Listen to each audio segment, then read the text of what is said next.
moment to shine on Happy Camper Life. We're loving, living, and learning online on Happy Camper Life. Hey guys, welcome to the My Camp podcast. I'm your host, Courtney Ortiz, and you're joining me live today here in the Girls HC. And I'm really excited to introduce my new camp friend, Ben Wittig, and he is here from Utah, YMCA Mill Hollow. Welcome, Ben. Thank you for joining me today. Where exactly, because I know I just asked you this, where exactly is YMCA Mill Hollow located in Utah? So YMCA Mill Hollow is located about an hour and 15 minutes southeast of Salt Lake City in the Uinta Mountains. And so one thing that is really unique about the Uintas that we kind of hold on to is it's the only east-west range of the Rocky Mountains. So everything else in the Rockies runs primarily north-south, but the Uintas are strictly east to west. That is very interesting. In my mind, I'm like, oh, that's, you don't see that a lot. So tell me, Ben, what's your camp story? We all have one. What's yours? Yeah, so my camp story started with dropping off my older sister at summer camp. So I grew up in Green Bay, Wisconsin, and so our YMCA in Green Bay had an overnight camp, YMCA Camp Unalaya, and my sister, one of her friends, signed up, and so they asked my sister to go, and so my parents, having 4 kids, all between the ages of 5 and 8, were like, okay, well, we have to go drop her off together.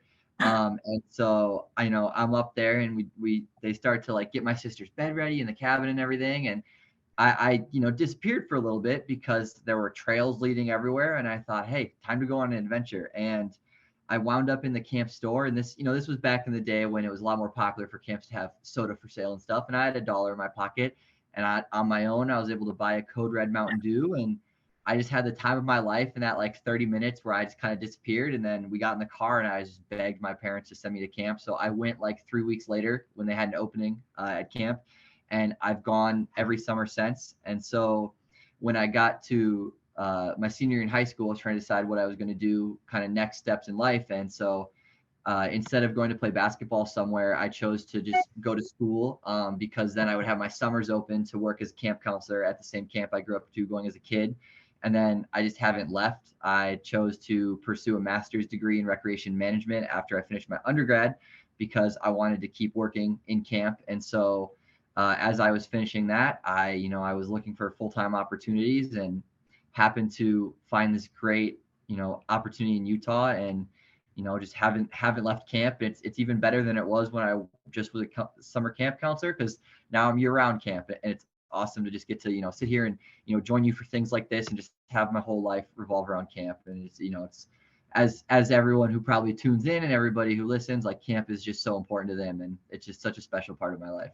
You are what we like to call a lifer, right? You are Yes. a lifer. They got you hook, line, and sinker at 5 years old. Yep. Where are you in the 4 siblings? Where are you? Where do you fall? So I'm the middle. So my older brother and sister are twins, and so they're 25, and then I am 23, and then my younger brother turns 21 in a few months. So that's how you have 4 within 3 years. You have. Yeah. But I just picture you, Ben, little like 7-year-old Ben, all independent with your $1 walking in, buying a soda. You're like, this is the life. Like, you had found a sense of independence that Yep. I think one of the things that right there we try to foster so much at camp. So that whole amazing journey from buying that Coke in the store to graduating with advanced degrees brought you to Utah. So tell me about YMCA Mill Hollow. Do you just say, do you call it like YMCA Mill Hollow, or do you just call it, what's the proper terminology? So the proper term is YMCA Mill Hollow. And so at camp, we might just say Mill Hollow because YMCA is quite a few syllables, but we try to keep it within the brand and marketing, because and where that comes from is, so the facility itself has existed since the mid 60s, but the YMCA didn't take it over until 2016, 2017. Excuse me. And so it was a school district's outdoor education center for all those years prior to the YMCA taking it over. And so it was the Granite School District, Granite School District's Mill Hollow Outdoor Education Center. And so everyone knows the facility as Mill Hollow. And so when the YMCA took it over, They wanted to keep that because it is, it's what it's known as, but they added YMCA to the beginning. And so, yeah, and so that's kind of where the name comes from. And so it's located in the Mill Hollow Canyon. And so, yeah, it's a relatively young YMCA camp compared to many. So I think we've been running program for 6 years there, but then obviously, pretty quickly after the YMCA inherited it, we went into the pandemic and everything kind of changed with summer camp and how things operated. And so I stepped into this role last year at the end of November. And so last summer was like the first true summer we ran at Mill Hollow, kind of coming out of the pandemic, like with COVID guidelines in place, but really not trying to cohort the kids, really trying to get the kids out and having those experiences and being able to commingle and get to know each other. And so, yeah. And so, because the facility used to be an outdoor education center, we try to still focus on outdoor education while also pushing the needle towards outdoor adventure. And so one thing that we do that kind of sets us apart from our other camp programs that we run is we do waterfront programming at the reservoir. So we have a fleet of canoes and kayaks that we were lucky to be donated from Lifetime. And so we'll take the kids there, once a week, and they'll get to canoe and kayak and fish. And if it's not freezing cold at the 9,000 feet altitude, maybe they can jump in and swim, but we have to be, a little bit hesitant about that just due to the altitude and how long it takes for the water to get to like a safe temperature. And so a lot of our daily programming, kind of that slot between breakfast and dinner, we do, very like outdoor education activity focuses. So they'll rotate through ecology where they get to go, take water samples and grab a leaf and go look at it under a microscope. And then they'll go on a hike to a big rock bed where people have found fossils forever. And so they'll get to bring, the chisels, and, if they find a rock they think there might be something in, they can put the safety goggles on and with counselor supervision, try to break it up and see if there's a geode or a fossil. What else? And then, we also do archery because that's, camp classic, and Right. nothing quite like shooting bows and arrows with the giant mountain backdrop behind you. And then, we'll do animal science too. And every week we end with a game of predator prey to teach the kids about the simulation of living in the food chain. And then, outside of breakfast and dinner, we're very traditional summer camp. We have theme weeks every week, and, the campers participate in cabin of the week contest to try to get points, mainly by displaying the 4 core values of the YMCA: caring, honesty, responsibility, and respect. And then at the end of the week, the winning cabin, they all get a tiger claw to put onto their necklace. And and it's, it's camp, and it's awesome, and just love being a part of it. How long are your sessions? Like, how does that look for you guys? So we are the week-long model. So kids will come Sunday afternoons, and then they leave Friday afternoons. And we have a few weekend stayover spots available, just to try to increase accessibility and kind of give the kids and parents the flexibility that if they do want to stay for 2 weeks, that they don't have to do the drive back and forth. So we also, due to our altitude at 9,000 feet and location in the mountains, we do run a shortened summer season. So we don't actually access the facility until the middle of the end of May because of needing the snow to melt and the roads to clear. And so we run programming with kids from June 18th until August 11th. Okay. So like you're doing like an 8-week session, right? Yeah, 8 weeks. Yeah. And Okay. So some of the kids will come and go, and some of them will stay for multiple sessions. And one unique thing that we do with the YMCA Northern Utah, and so our other camp, YMCA Camp Roger, also participates in this. So there's a nationwide nonprofit called the Alliance for Hope, and so they have this model where they have a summer camp programming called Camp Hope, and it's all about supporting kids from abuse and trauma and getting them to be in a camp setting where they can find this hope and have role models and hear these stories of people who have persevered and shown resiliency through some of their unfortunate past experiences. And so nonprofits throughout the country and pick that up and run Camp Hope programming. And so we work with 2 different nonprofit groups. And so 2 of our 8 weeks, we run Camp Hope programming with them. And so we work with their directors and their volunteers. And so that's also a really, really unique opportunity to have that specific sort of impact and be able to give the camp experience to those kids for the summer as well. So out of your 8 weeks, you have 2 that are dedicated to like nonprofit work, and then or working collaboratively with the nonprofit group, and then 6. Yeah, and I guess that's kind of because YMCA, we are also a nonprofit, so everything right. we That do I didn't mean to is like. nonprofit work. Yeah, but those 2 weeks are specifically dedicated to yeah, like community partnerships and trying to specifically, focus and uplift those kids who have a special need for camp in their lives. Right. Oh, I mean, we can talk forever about the emotional impacts of summer camp, not even just for the campers, but the counselors as well, right? It's such a Yeah, transformative it really is. experience. So you have an 8-week session. How many kids are you seeing at one time? Like for a week session, how many kids can you? So we see right now between 80 and 90.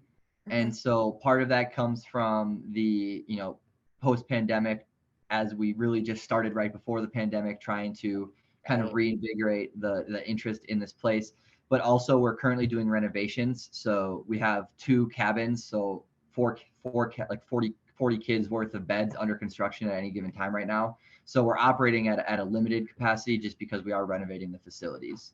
I can imagine. What does that new cabin smell like, right? Like that fresh new cabin smell has to be A lot less like 60 years of kids living in it, I'll tell you that. Make a candle, new cabin smell, right? It would be so fresh. So I am actually located in South Florida, and we are like at sea level, if not below sea level, with the way we're flooding here. So when you talk about being at 9,000 altitude of 9,000 feet, I really have no concept of what that's like. So what kind of precautions for weather? You can't just jump in the lake. Like, how cold is it? So at the beginning of the summer, June through most of the middle of July, like it is barely above freezing. So when we get up there in May, usually there's still ice all around the crests of the reservoir. And so it's pretty cold. Adults typically can, get in and get out and like warm up really quick and be fine. But, most children, smaller bodies, less energy, less just, biologically less likely to be able to handle those extreme colds. But one of the great perks of being at 9,000 feet for the campers is they get a ton of juice, because at that altitude you need to be way more hydrated, and we are always trying to get electrolytes into the kids. So there might be a juice at breakfast, there might be like a sugary sports drink at dinner, because we just need to keep those fluids in their systems because it is such a high altitude.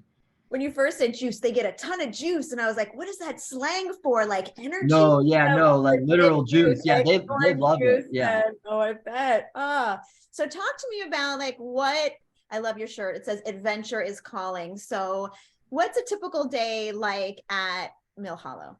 You wake up, what happens? Yeah, so one of my favorite parts of the day is the wake up call, because our facility still has a wired in MASH intercom system. So I get up at 7 every day, and based on the theme of the week and the story that we might have going, I'll either find an audio or come up with like some sort of saying. And so I wake the kids up on the intercom every day. All right, so wait. So how would you? So let's pretend it's what time? What time do you do it? What time? 7:15. All right, so it's 7:15. Ben, wake up the camp. What does that sound like? Pretend. Go. So, good morning, Mill Hollow. Let's have a great day. And so my counselors had a loving hate for that by the end of the summer. And so as one of my parting gifts, I recorded it as an audio format and sent it to them so they could put it on their phones and use it as their alarms year round. I don't think any of them do it, but I thought it was pretty funny. So, but yeah, so the wake up bell at 7:15, and then everyone meets at our flagpole in the middle of the village around 7:45. We always meet at the flagpole before meals. It's just a really easy way to do a head count, make sure all of camp is accounted for. Fairly standard practice, I from what I know in the camp world. Breakfast at 8, and then after breakfast from 9 to 9:30, we do connection circles every day. And so that is a really great tool that I picked up from a conference, and I'm not going to remember her name, and I apologize, but she's a teacher in one of the major cities in Nebraska, and it's something that they implemented in her school, and they just saw tremendous increases in behavior and child understanding. And so we focus every day on a different core value, but then all the kids get to go around and they all get to answer the question. And then after everyone goes around the circle and answers, you go around again and you get to point out someone who you connected to based on their answer. And it just really helps. So for honesty, it might be like, what is it? How do you feel when someone lies to you, or how do you feel when you tell the truth? And so they all go around and answer that. And then the kids have the opportunity to connect with somebody, and it just really builds that relationship with their peers, because normally, it's not a guarantee that everyone's going to get to stand in a circle and have something that they say or agree with. And so this really just sets a scene for the kids to be able to just, have that intentional time to connect with each other. And then after that, we go into activity rotations. And so we have our 8 activities that they'll rotate through and their counselors will lead them to. And so that takes us through lunch. And then, we have intentional downtime after lunch, not necessarily rest hour because most kids don't like to nap, but whether they journal or read or play cards really casually. And then we'll do one more activity period after rest hour. And then they have camper choice time after snack. And so that is where the staff on Sundays every week, we have the staff decide what activities they want to lead. And that it's a really great session for the campers, but it's also really great for our counselors because it gives them a chance every day to work with a different staff member and kind of break up the monotony of maybe working with the same co-counselor every day. It keeps it fresh. And so depending on the theme, they might come up with games. So we had staff last summer run Don't Wake Darth Vader as a camper choice game during Star Wars week. But then we also try to have like 3 or 4 of our traditional activities running at a time during that as well. Archery, arts and crafts, Gaga ball. And then so the kids get to choose what they want to do with that period, which is really important that they have that opportunity for autonomy in their days. And then after that, they get free time up at our sports hill and then dinner. And then after dinner, every night's a little different. Sunday nights is a camp game and a campfire program. Monday nights is a theme night. Tuesday night, they stay within their units and do activities within their different units. And then Wednesday night is our camp carnival. And then Thursday night is our final Thursday night campfire. And so, yeah, and then also kind of within the units. So Monday, Tuesday, Wednesday are the 3 days we go to the reservoir. And so every day a different unit goes. Just because when there's less kids there, they can have more time on the water, but also we can really focus more on skill building and not just pushing kids out onto a boat. Right. I noticed you referred to something as the village. What was that? What's the village? So that's just where all of our cabins are. So all of the cabins kind of make a imperfect loop from where our lodge is. This might be bad radio if you're listening. I'm sorry that I'm making images with my hand. But so the lodge sits kind of at the base of camp, and then all of the cabins kind of horseshoe up around it. And so the village is kind of the area in between all of the cabins where the patch of grass gets beat up to just become dirt and mud the whole summer. And it's kind of just that central location of camp. Yeah, that's one of the unique things I think from camps is that we all have our unique language and our unique things. So, and I love the intentional downtime. Like that kind of made me chuckle. Do you find that even within the weeks that the same kids return together for that same session, or that there's that kind of like carryover summer to summer for your campers?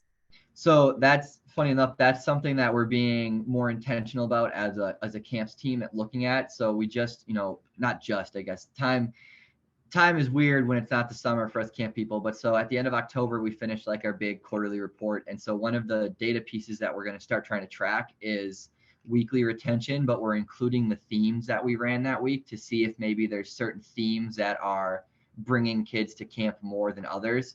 But we have so many campers who will come back, and the next summer they come back for even more weeks. And so what we're hoping to see is like, are there certain weeks of the year that kids are more likely to sign up for camp, or are there certain themes that really are drawing kids to camp? And so we just started kind of implementing that as we sat down and looked at the data. And so, hopefully next year we'll kind of know like, oh, kids really did not like Disney, or okay, let's try to break Disney apart and do it 3 different ways because kids really appreciate that and that sort of thing. Or it's the campers that were there during that specific like time frame too, right? Like it was just a great and like kids.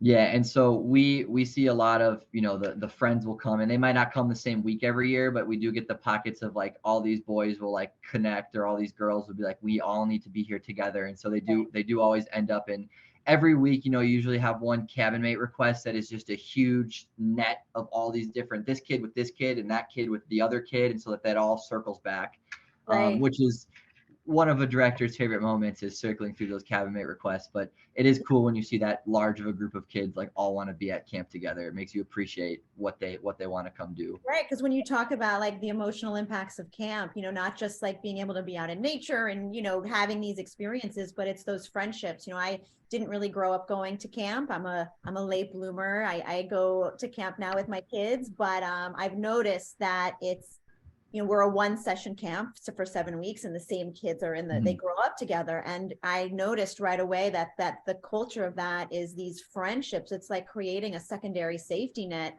of this, like really friends that become family. And, that these friendships are just so special. So, how many, and you even find that for your staff? Do you have a lot of staff that come? I mean, besides, you're the poster child of returning staff, but do you have a lot of staff that returns year after year? Yeah, so last year when I took over, we actually had 0 staff coming back from the summer before, and so that was one of my big challenges that like was very much disclosed to me as part of the process of taking the role. Was like, hey, you have to do a full staffing cycle, which is rare in camp, but I've been very lucky that our staff had a wonderful experience last summer, and I really credit that to my support staff team, my program director, my assistant director, my head counselors, my kitchen manager. But so I already have over 50% of my staffing hired for next summer, and they're almost all returners. And so that's been really awesome to see the impact that camp had at them, because so many of them are international on their visas, and so many of them had never actually been to camp before. And so had their first camp experience, and they were just so hooked on it. They all are just really fired to come back. And so that's been really exciting to, talk to them and hear them being all excited. And nothing excites me more about camp than hearing other people excited about camp. Right. And the kids love and my kids, they look forward to meeting the new international staff and where are they from and the accents. And it's really, I think, adds so much to their experience. And then even from a staff point of view, in a supervisory position, which is what I do now, is like watching these kids, these staff get excited about their travels, right? Because they're here because they're going to travel the state. So to be a part of their process as they're planning it and getting excited is exciting for them. So it's a win-win for everybody. Yeah, and as as the hiring manager and kind of the base of support for everybody, it really makes me appreciate them, because the first summer when they're all coming, a lot of it is really focused on travel, but them choosing to come back to the same spot again, that means that they want to be there with those kids in that place. And for me, that just means a lot, that they want to do it again when they know they could go see somewhere else in the country or in the world, and that they choose to come back to the same place again when their original intention might have been for that travel and exploring, that they do want to come back to your camp. That is something I appreciate greatly about all of them. Well, that says a lot about you as the director, Ben, and your staff and your program when they are, like you said, they are choosing. So is there any other fun terminology that only a Mill Hollowan would know? Well, to be honest, I don't know if it would be a Mill Hollow anything, or more so just a me thing. I kind of just float to my own drum with the way I speak. So I have like quite a bit of a Midwest accent from Wisconsin.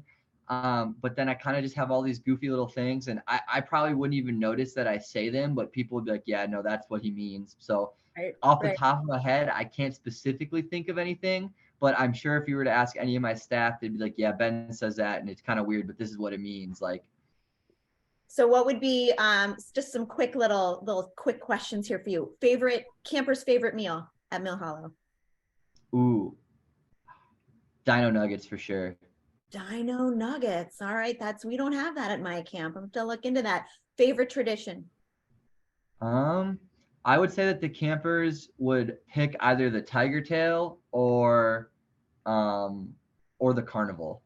Oh, do you do a carnival every week? So Yes. And so I know this was supposed to be quick, but so the carnival is something that my program director, Steven, he came up with for last summer, and he just got hired full-time by the YMCA San Diego for camp stuff too. So fired up for him. But so we set up a bunch of carnival games around camp, and they're all kind of themed based on the theme that week. We just come up with different names for them. But then they get to go around and play these games, and they win popsicle sticks when they play the games. And so from those popsicle sticks, that becomes their currency to buy a bag of popcorn or to get a snow cone or to get hot chocolate. And so for me, that kind of like hidden agenda of like teaching them, how to use currency and how to save your money and do things like that and like earning it, I really appreciate that. But it is just a great time to, we got tug of war set up right in the middle, and kids are doing pin knockdown games and cakewalks and all sorts of fun stuff like that. So I do love the carnival. Flip-flops, Crocs, or Birkenstocks? So I actually wear none of those, unfortunately. What's the trend? What's the trend? Casual. So where I'm a big fan of the heel strap sandals. I don't have a brand attachment, and it's Like one a thing Chaco? that Would that be like a Chaco? yeah, Chaco or a Teva.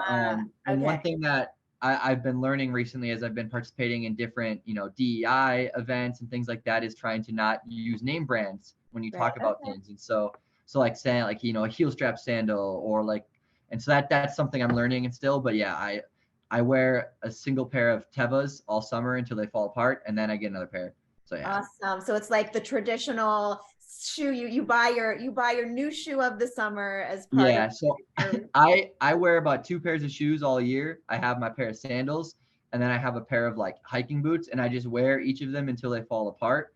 And so currently the pair of boots I have on, you can just pull the toe all the way down. And so I'm getting a new pair in a few days, but you just kind of wear them till they fall apart, and then you just start over. All right, I've got one more challenge for you, Ben. I'm going to give you 7 seconds to create a new camp word and define it. Go. Okay.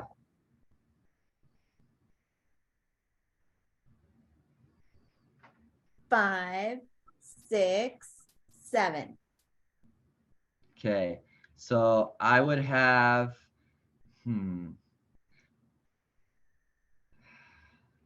I was thinking of You something. really stumped me on this one. I know it either works or doesn't. I was like, what would you say? What would the campers say when they saw its dino nuggets for lunch? They would say like Yeah, like dino-tastic or something. But Yeah, A for yeah. effort, Ben. A for effort. A for effort. And you're really young. Like, how old are you? Did you say you were 24? I am 23, yes. Wow. So congrats to you to having like being director of such a great organization. It's such a young age. I think it says so much about you and your drive and your passion for camp. And so what's the future for Ben? What's the future? I mean, that's a question that I get asked a lot. And for me right now, I just love where I'm at. I mean, there's a lot of room for, advancement in the YMCA, but the higher up you go, the further away from the chaos you get. And the chaos is my favorite part of camp. And so for now, I'm really happy where I'm at. And my partner, she's finishing her master's degree in special education this May. So she'll be moving out. And then we have a big old black lab mix. And so just love where I'm at, and just really excited to kind of keep going and see where we can take Mill Hollow. Awesome. Like I said, you're a lifer, and camping and YMCA Mill Hollow is very lucky. If you could use your position to inspire more kids to make careers in camping, and we can affect and benefit more kids and make a difference in the world. Thank you, Ben, so much for joining me today. Where can interested people find out more about YMCA Mill Hollow? Yeah, so we have our website is just ymcautah.org, which is fairly easy to remember it out. YMCA as the song goes, and Utah like the state. Exactly. And so on our website, you can find our overnight camp pages. And so Mill Hollow has a page there. You can, learn all about it. And then we also, for anyone who might be interested or be like, that guy sounds kind of interesting, we have our staff landing page, which is ymcautah.org/work-at-camp. And then we also have a YMCA of Northern Utah Facebook, Instagram, and TikTok, which is just @YMCA Utah. We're working on really pushing into the TikTok space. And so I've been working. It is, and I've been trying, and so we've got a couple. The last 4 we've posted, we've been trying really hard. I'm covered in spaghetti in one of them, and so they're worth a watch. We're close to 1,000 views on one of them, so we'll see where we get. And But you're a youngin', you should be really good with the well, TikTok. that's why I'm in charge of the TikTok. Oh, well, Ben, thank you so much for joining me today in the HC. If you want to learn more about camp, you can listen to more my Camp podcast, where you listen to podcasts on Apple or Spotify. And we have a great YouTube channel, Happy Camper Live, on YouTube. So can't wait to have you join us again here in the HC. I'll save us more for you. Take a moment to shine.